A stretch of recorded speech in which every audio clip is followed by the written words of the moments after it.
কাগজ ফুল, এই কালারটা খুব সুন্দর লাগছে। ছোট্ট একটা ব্লগ নিয়ে চলে এলাম বন্ধুরা। শুভ সকালে শুভেচ্ছা রইল, তার সঙ্গে কৃষ্ণচূড়া ফুল আছে বন্ধুরা। কেমন লাগছে? টাটা বন্ধুরা, শুভ সকালে শুভেচ্ছা রইল।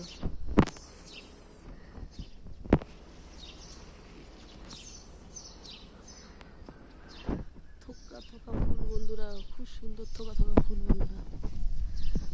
আমাদের হাতের কাছে খুব সুন্দর হয়ে আছে বন্ধুরা। ছোট্ট একটা ব্লগ নিয়ে চলে এলাম আপনাদের কাছে। কেমন লাগছে বন্ধুরা? এইটা দেখুন বন্ধুরা, শুভ সকালে শুভেচ্ছা রইল বন্ধুরা। টাটা। এত সুন্দর ফুল, এটা কাগজ ফুল বন্ধুরা। কালারটা কি মিষ্টি মিষ্টি কালার, আমার তো ভালো লাগছে বন্ধুরা। আপনাদের কি ভালো লাগছে? শুভ সকালে শুভেচ্ছা রইল, খুব সুন্দর বন্ধুরা।